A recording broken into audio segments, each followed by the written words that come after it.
दोस्तों नमस्कार। दोस्तों, जहां किसान आंदोलन कर रहा है उसकी भाषा, उसकी बोली, उसकी जरूरत, आने वाले वक्त को लेकर वो जिस लिहाज से डरा हुआ है, शायद इसके सरोकार पार्लियामेंट तक कभी पहुंचते नहीं है। इसीलिए जब एग्रीकल्चर मिनिस्टर पार्लियामेंट के भीतर जो कहते हैं, या फिर देश के प्रधानमंत्री जो संसद के भीतर जब इस बात का जिक्र करते हैं कि एमएसपी था, एमएसपी है, एमएसपी रहेगा, और आंदोलन सिर्फ आंदोलन के लिए हो रहा है, तब कई बातों का जिक्र शायद दुनिया भर के आंदोलनों को लेकर आप भी कर सकते हैं और इस प्रधानमंत्री से मौजूदा वक्त में सवाल भी पूछ सकते हैं। दुनिया में कितने आंदोलन हुए हैं जिसमें आंदोलन को लेकर लोगों ने जान देनी शुरू कर दी हो।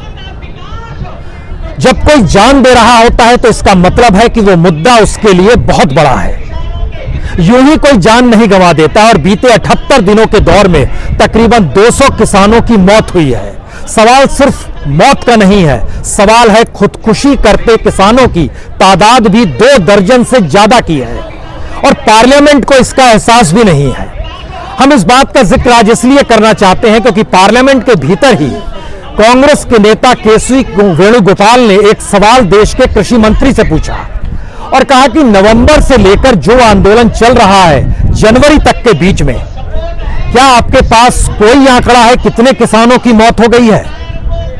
सरकार की तरफ से कहा गया हमें कोई जानकारी नहीं है, गृह मंत्रालय के पास कोई आंकड़ा नहीं है, और जो दिल्ली पुलिस से जानकारी हमें मिली उसमें पता चला है कि लगभग 2 लोग की मौत अपने तौर पर खुदकुशी करने से हुई और 2 लोगों की मौत किसी और वजह से हुई है।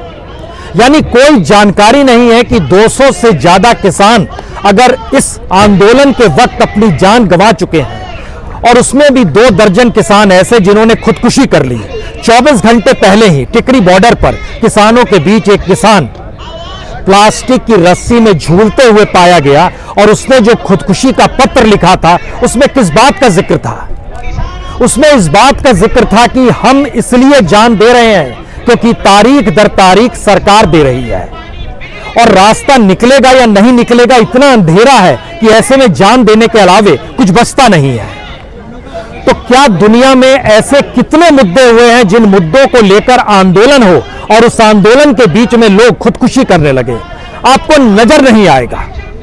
दूसरा सवाल, इस देश के प्रधानमंत्री जब इस बात का जिक्र करते हैं कि दरअसल आंदोलन तो आंदोलन के लिए किए जा रहे हैं, तो हमें लगता है कि इस देश के भीतर में अब पहली बार मुद्दों के आसरे शायद उस व्यवस्था को भी समझने की जरूरत आन पड़ी है जहां पर इस देश की तपती जमीन पर लोग जिन बातों को सोचते हैं वो पार्लियामेंट नहीं सोच पाती है।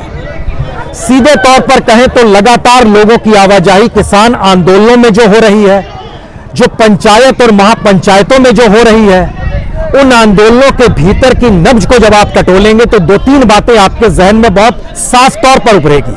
पहली बात, इस देश में जो भी व्यवस्था चल रही है वो व्यवस्था किसान के अनुकूल नहीं है। जो कानून बनाए जाते हैं वो कानून प्रशासनिक तौर पर अमल में लाने के लिए पूरा अमला लग जाता है, लेकिन वो कानून लागू होने के बाद किसानों के लिए वो लाभकारी नहीं होता है। और ऐसा भी नहीं है कि इस देश में कानून को वापस नहीं ले गया। इस देश में तो संविधान में संशोधन किया गया, और खुद बीते 6 बरस के भीतर में तकरीबन 1500 से ज्यादा कानूनों को वापस लिया गया। इस बात का जिक्र देश के प्रधानमंत्री ने किया है। फिर सवाल है कि 3 कानूनों को लेकर अड़चन क्या है? फिर सवाल है कि किसान इस बात को कितनी दूर तक ले जाएंगे? फिर सवाल है कि इस देश के भीतर में अलग अलग गांव और पंचायतों में जब युवाओं के भीतर आक्रोश है, बड़े बुजुर्ग ये कहने को तैयार हो चले हैं कि आने वाले वक्त में उनकी खेती खत्म हो जाएगी, आने वाली पीढ़ियों के पास रोजगार नहीं बचेगा, कुछ भी नहीं बचेगा। जब ये स्थिति सोची जा रही है तो इसके मतलब क्या होंगे?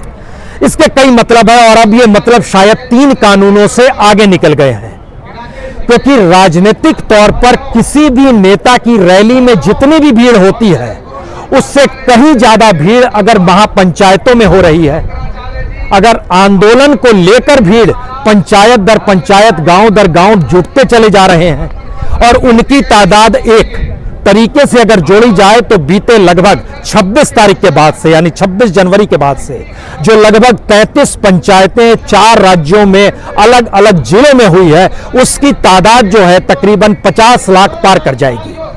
इसका मतलब यह है कि चाहे आप आंदोलन को कुचलने के लिए तैयार हो जाइए, लेकिन 50 लाख लोगों के ज़हन में कुछ सवाल तो होगा। दूसरा सवाल है, ये कौन लोग हैं? ये वोटर भी हैं, देश के नागरिक भी हैं, देश के मजदूर भी हैं, देश के किसान भी हैं।